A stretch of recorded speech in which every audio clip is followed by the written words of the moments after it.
नमस्कार साथियों। आज हम करेंगे राजस्थान फर्स्ट ग्रेड पेपर में आए हुए जीके के क्वेश्चनों के बारे में चर्चा।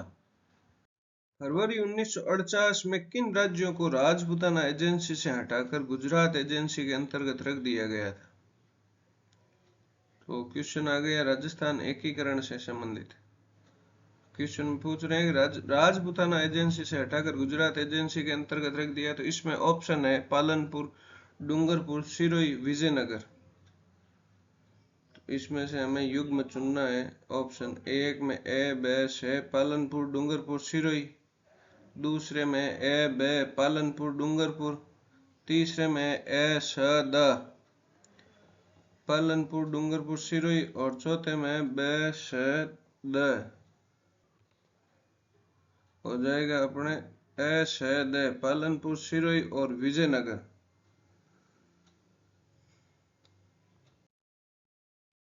इस प्रश्न की कहानी उस समय की है जब राजस्थान का एकीकरण चल रहा था और हमें स्वतंत्रता प्राप्त हुई थी और रियासतों का एकीकरण चल रहा था। तो दक्षिण भाग के इन जिलों को गुजरात एजेंसी में पहले मिलाया गया और गुजरात एजेंसी में मिलाने पे राजस्थान में इसका घोर विरोध होने लगा और घोर विरोध के चलते हीरालाल शास्त्री ने सरदार वल्लभ भाई पटेल को पत्र लिखा कि सिरोही का मतलब ही गोकुल भाई भट्ट है, अगर वो यहाँ राजस्थान में नहीं रहते हैं तो राजस्थान का एकीकरण हुआ ही नहीं। लेकिन सहमति नहीं बन पाई। धीरे धीरे 6 साल लगे इसमें। 7वें चरण में पूरा सिरोही जो है राजस्थान में मिलाया गया गोकुल भाई भट्ट व हीरालाल शास्त्री के प्रयासों से। 1857 विद्रोहियों द्वारा किस पॉलिटिकल एजेंट का कटा सिर आहुआ के किले पर लटका दिया गया था? 1857 में आहुआ के किले पे किसका सर लटका था? तो इसमें ऑप्शन है मेजर बर्टन, बे में मेजर सावस, छह में कर्नल ईडन और दे में कैप्टन मैक मॉसन। तो इसमें सही उत्तर हो जाएगा अपने कैप्टन मैक मॉसन। बर्टन तो हो गए अपने कोटा के पॉलिटिकल एजेंट थे, सावस थे उदयपुर के और ईडन थे जयपुर के। और ये जो सर कटने की घटना है वो है आहुआ के कुशाल सिंह ठाकुर से संबंधित, जिसमें 2 युद्ध हुए थे बड़े पाली में। एक तो युद्ध था पहला बिथोड़ा का, दूसरा था चेलावास का। अगला प्रश्न, अनहैप्पी इंडिया नामक पुस्तक के लेखक कौन थे? तो अनहैप्पी इंडिया पुस्तक लिखी गई थी हमारे गरम दल के नेता लाला लाजपत राय द्वारा। नेक्स्ट क्वेश्चन आ गया रणकपुर के मंदिरों के बारे में। रणकपुर के मंदिर में की गई विशिष्ट तक्षण कला की निम्नलिखित में से कौन सी विशेषताएं? ये फर्स्ट ग्रेड का क्वेश्चन है, उसके हिसाब से ही क्वेश्चन जाएंगे इसमें। तो इसमें ऑप्शन में दे रखे हैं कि नारी की दुर्बल आकृतियों को यहाँ प्राथमिकता से ओरा गया है। बे में नारी प्रतिमाओं में सूक्ष्म तक्षण से विभिन्न मुद्राओं का प्रदर्शन है। से में है बेहतरीन पुष्प आकृतियां जो गुजराती कला और परंपरा की पहचान है। और दे में है यहाँ की प्रतिमाओं में अस्त्र शस्त्रों का अंकन नहीं है। तो इसमें ए को छोड़ के तीनों ही विशेषताओं में शामिल है इसके। इसमें उत्तर हो जाएगा ब स द। और रणकपुर के मंदिर का निर्माण कुंभकालीन समय में हुआ था। कुंभकाल में उनके एक मंत्री थे धरणक शाह, उन्होंने इस मंदिर का निर्माण करवाया था और इस मंदिर के निर्माण में टोटल 99 लाख रुपए खर्चा आया था। 1437 के लगभग इस मंदिर का निर्माण शुरू हुआ और जो चलते चलते 1459 तक जाकर इसका कार्य पूर्ण हुआ। इसके जो शिल्पी हैं अपने देपाक, उनके बारे में ये कहानी आती है कि जब धरणक शाह को ये मंदिर बनवाना था तो सभी जो भी बड़े अच्छे अच्छे शिल्पी थे उन सबको बुलाया गया और फिर उनसे एक मंदिर के लिए मानचित्र मांगा गया। तो सब शिल्पियों ने अपने अपने मानचित्र वहां पे दिखाए और उसमें देपाग भी था, उसने भी अपना मानचित्र दिया। लेकिन देपाग जो थे वो सर्वश्रेष्ठ शिल्पियों में नहीं आते थे। सर्वश्रेष्ठ शिल्पियों में ऊपर बहुत सारे थे, लेकिन उसमें धनकशा को देपाग का नक्शा पसंद आया और उन्होंने इस चीज का ठेका देपाग को दे दिया। तो इसके मुख्य शिल्पी देपाग हैं और ये पाली में स्थित बहुत भव्य मंदिर है। इसके अंदर 1444 स्तंभ है, 85 शिखर है और 24 मंडप है और ये मंदिर भगवान आदिनाथ जी को समर्पित है। अगला प्रश्न है, बिहार के सूबेदार के रूप में राजा मान सिंह ने अपना सर्वप्रथम अभियान बिहार के किस शासक विरुद्ध में किया था? और इसमें ऑप्शन है शंभुपुरी के सैयद, गिदौर के राजा पूरणमल, छे में हाजीपुर के राजा गणपत और दे में खड़गपुर के संग्राम सिंह। तो इस प्रश्न में उत्तर हो जाएगा गिदौर के राजा पूरणमल। और राजा मान सिंह जो थे वो 12 वर्ष की उम्र में ही मुगल सेवा में प्रविष्ट हो गए थे और उन्होंने बहुत सारी लड़ाइयां लड़ी और इनको बिहार की सूबेदारी जो है वो 1589 में मिली थी।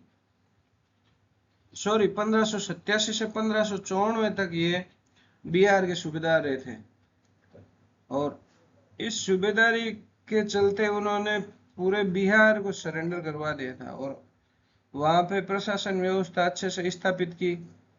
और राजा मान सिंह इतिहास में एक ऐसा चेहरा है कि जिनका कोई शानी नहीं है।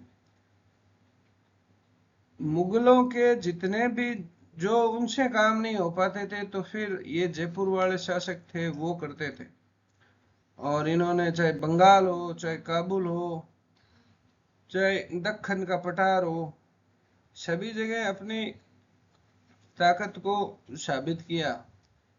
और इसी दौर में ये गिद्धौर के राजा पूरणमल को जीता था राजा मान सिंह ने। निम्नलिखित में से कौन सा ग्रंथ डॉक्टर अंबेडकर द्वारा नहीं लिखा गया है? Option A the annihilation of caste, the Buddha and his Dhamma, C में the Nadars of Tamil Nadu, D में revolution and counter revolution in ancient India. तो ये तीन किताबें तो इन्होंने लिखी है, the annihilation of caste, the Buddha and his Dhamma and revolution and the counter revolution in ancient India. The Nodas of Tamil Nadu इनकी नहीं लिखी हुई है।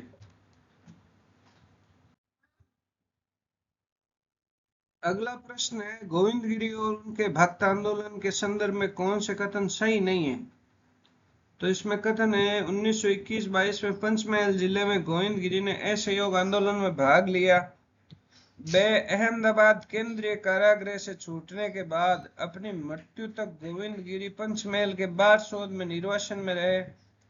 से गोविंदगिरी के प्रभाव से बांसवाड़ा के भगत भीलों ने स्वयं को हिंदू धर्म के ढांचे में संगठित कर लिया। 1927 से 1931 के मध्य बांसवाड़ा के दीवान एन भट्टाचार्य ने भगत आंदोलन को दबाया। तो ये चार ऑप्शन है, इनमें से हमें चुनने हैं कि कौन सा कथन सही नहीं है। तो इसमें उत्तर हो जाएगा हमारे ए व ब। 1921-22 में पंचमहल जिले में गोविंदगिरी ने असहयोग आंदोलन में भाग लिया और ब अहमदाबाद केंद्रीय कारागृह से छूटने के बाद अपनी मृत्यु तक गोविंदगिरी पंचमहल के बारसोद में निर्वासन में रहे।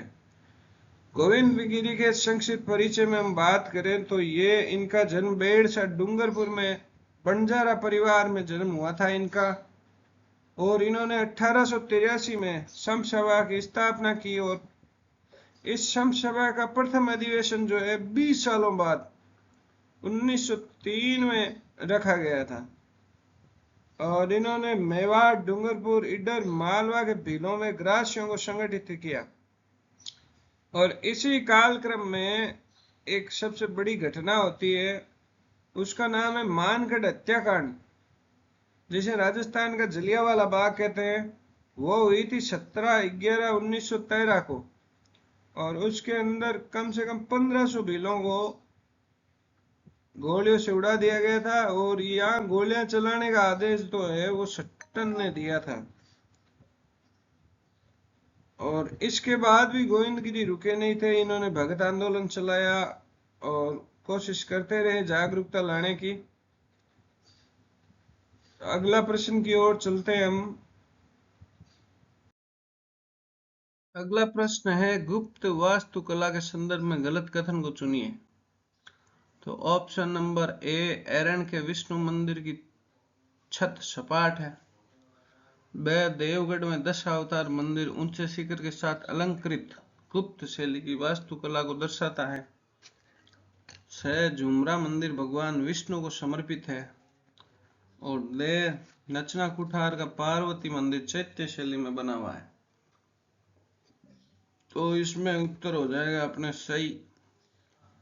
जो गलत है वो है झुमरा मंदिर भगवान विष्णु को समर्पित है। ये मंदिर भगवान विष्णु को समर्पित नहीं है, ये मंदिर है जो भगवान शिव को समर्पित है और मध्य प्रदेश के अंदर ये स्थित है। चलो अगले क्वेश्चन की ओर चलते हैं। दिल्ली के सल्तनत के किस सुल्तान के काल के दौरान अजमेर के गोविंदराज ने स्वयं को रणथंभौर में स्थापित किया? तो क्वेश्चन है कि दिल्ली के कौन सा सुल्तान था जब गोविंदराज ने रणथंभौर में चौहान वंश की स्थापना की थी? तो ये कहानी है 1191 जब तराइन का प्रथम युद्ध हुआ था। तो उसके अंदर पहले युद्ध के अंदर मोहम्मद गौरी को पृथ्वीराज चौहान ने हराया था। और फिर वापस 1192 में जो ये तराइन का द्वितीय विश्व युद्ध हुआ उसके अंदर मोहम्मद गौरी ने पृथ्वीराज चौहान को हरा दिया और अजमेर पे सत्ता काबिज कर ली। इसके 2 सालों बाद एक युद्ध और हुआ 1194 में। उस युद्ध का नाम है चंदावर का युद्ध। उसके अंदर जयचंद गहेड़वाल से युद्ध हुआ था और उनको भी हरा दिया था। तो मोहम्मद गौरी ये युद्ध जीत कर वापस अपने देश की ओर निकल गया और यहाँ भारत में सारी चीजें जो है वो कुतुबुद्दीन ऐबक को सौंप दी थी। तो 1194 में ही गोविंदराज जी ने रणथंभौर में चौहान वंश की स्थापना की थी। तो इसमें सही उत्तर हो जाएगा कुतुबुद्दीन ऐबक। धन्यवाद। धीरे धीरे चलते रहेंगे आगे।